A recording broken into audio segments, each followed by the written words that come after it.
Hello everyone, I'm Dr. Langdon again, and this is my daughter Sarah. You should remember her from previous videos, hopefully. And she, and thank you for doing this, agreed to talk with me today about how she has dealt with thoughts of self-harm in the past, or maybe even currently. And I always try to emphasize with my patients, if you are having thoughts of self-harm, you need to tell someone and you need to be in counseling. But I also don't want you to panic that you had the thought. The thought is not an immediate cause for an overnight hospitalization, for example. There's a big difference between a thought and a plan. If you go from just thinking the world will be better off without me to this date at this time, I'm going to do this thing to end my life, the plan is an emergency. Everybody needs to understand that, and you have to tell an adult in your life immediately. Is that all? You agree with all that? So I just thought it would be good for you guys, especially if anybody out there is going through similar things that Sarah has been through over this past, how long has it been? Year and a half. That maybe it could help them to hear some of these things. So Sarah, what I would love for you to share is, did you have thoughts of self-harm? Yes, I have had lots of thoughts of self-harm. I've never followed through with any of the thoughts, thankfully. Good. But, you know, just on bad days when it felt like it was my fault or I just wanted to punish myself, mostly was why I wanted to do it. Mm-hmm. So, yeah, and I guess, what's your next question? It would just be, how did you deal with it? What strategies did you have so that you didn't end your life? Obviously, counseling. Yeah, counseling is great, and medicine. And medicine, and a psychiatrist. But, like, an immediate thing, mostly what I would do is just distract myself, like listen to my favorite music or watch my favorite movie or play with my dogs, because mostly it's just like in the moment you want to do it so badly you need to distract yourself, you know, even though that's not long term going to help you get rid of wanting to do it, it'll help you in that moment. So I'd suggest that, and if you can, don't be alone. At least for me, it's a lot worse when I'm alone. And just try to get your mind off it or do something you enjoy, and or, you know, if nothing else, just sleep, because that's a really good escape for me. I have had patients before, for example, I would think, oh, they're going to be less stressed because it's summertime. But then these patients would say, oh no, I don't have anything to distract me or to keep me in any sort of a structure. So I know for several patients that I've worked with in the past, it was worse for them in the summertime when they were off their routine and schedule and didn't have to really do anything. So how do you think, does structure help you, like your job, you think? Yeah, my job has helped me a lot. I think also just I've been getting better with medicine and whatnot, but it is nice to have a structure and have things to do, you know, like I have to go to work later, I have to do this, but not too much that it becomes stressful and is another stressor on your life. Right. The other thing Sarah helped me maybe understand better was, in the past, she had really poured herself into some performance things like piano and organ. And she explained something that blew my mind. Once she started getting stressed and depressed, that rhymes, she felt like, gosh, you can't practice the piano enough. You can't practice the organ enough. She wanted a job in which she had exactly spelled out expectations. So do you feel like your job at Food Lion did that? Yes, it's wonderful because I go to work, I clock in, I work my allotted time, I'm a cashier, and sometimes I'll clean my register or stand at the front of my line if I don't have any customers. And it's a pretty simple, pretty easy task. Anybody can do it, but I just like the routine and clocking in, clocking out. It's not going to do any good. I can't do anything at home to help my job, you know. It's just what I do there, so it's very nice for me.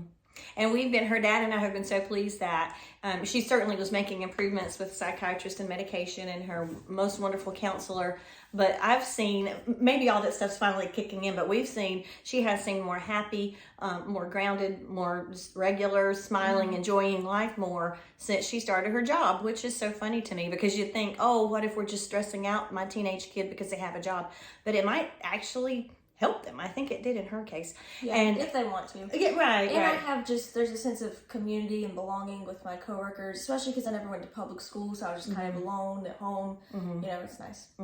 And we have found, by the way, this is not any kind of an advertisement, but Food Lion seems to be very inclusive. I think you would say that, and we have appreciated that very much. Extremely. I like that. And also, I had a patient who once had told me that the way that she dealt with some of these thoughts of self-harm is she would make a list. It was on her phone under notes. And when she thought about ending her own life, she promised herself she would always bring up that list. And on that list, she would have reasons not to. Did you ever make a list of reasons I wouldn't? I didn't make a formal list, but the time I was the most depressed and I really wanted to try to kill myself the most, I wanted to do it. I remember I was sitting on the floor, I was probably crying, and I wanted to do it, but I knew that I couldn't do it, well, for multiple reasons, but my main reason was, I guess it's kind of silly, but I have a long distance friend, and I was like, if I kill myself, he's gonna have to come down here for the funeral, and I don't want to make him do that. So Aww. that was one of the biggest reasons, and just I didn't want to let him down because I knew I was his friend and he cared about me, and that would hurt him, and I didn't want to hurt him. So. Oh, or your family? Family too, but for family, I felt like I was a burden, and it would be better with y'all. I know that logically, I knew that you wouldn't be better without me, but I felt like it. I felt like it would just be easier on everyone if I was gone, but maybe not him. So. Gotcha. Oh, but you know now. Yeah. Because you're doing better now. And I knew logically, but it's hard to think logically when you're that emotional and wanting to die. Right. And we noticed that very much because Sarah, when she was young, was so logical. We would jokingly think she was like Spock because she could reason things out. And depression takes away your ability to reason, and it takes away your logic. And for a lot of patients I've seen recently too in the office, it takes away their ability to concentrate and focus. Do you remember that? There was a time when you were really sick that she couldn't even read books, and she lives to read books. Yeah. But she couldn't concentrate. And that was just another thing that I should be reading more. I should be reading faster. Like I'm so smart. Why am I reading so slowly? And school was hard to concentrate because if I got my mind quiet enough to focus on reading or on school, then I would start having bad thoughts, and I can't have those bad thoughts, so I have to distract myself, and I can't focus on one thing for a long time. Mm-hmm.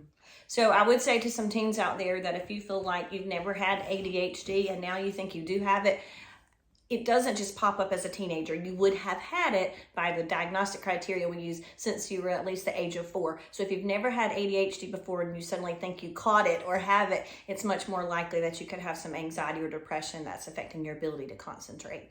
Mm-hmm. Anything else we should share with folks who are going through a rough time right now?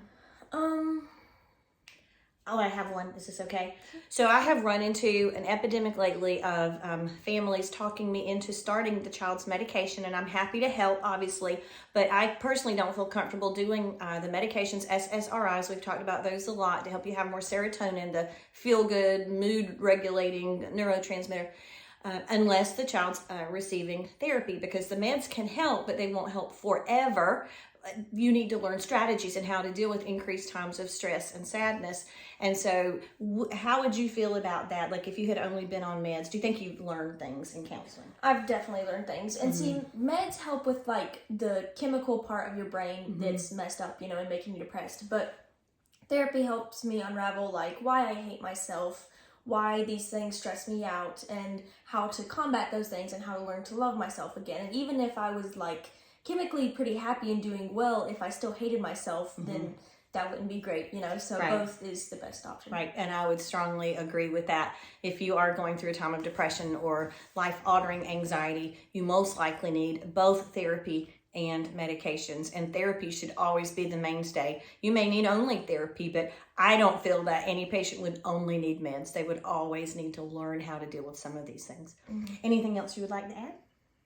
I think that's it. Okay. I hope you guys that this was helpful. And as always, let us know if you have additional video ideas. Thanks for watching. Bye.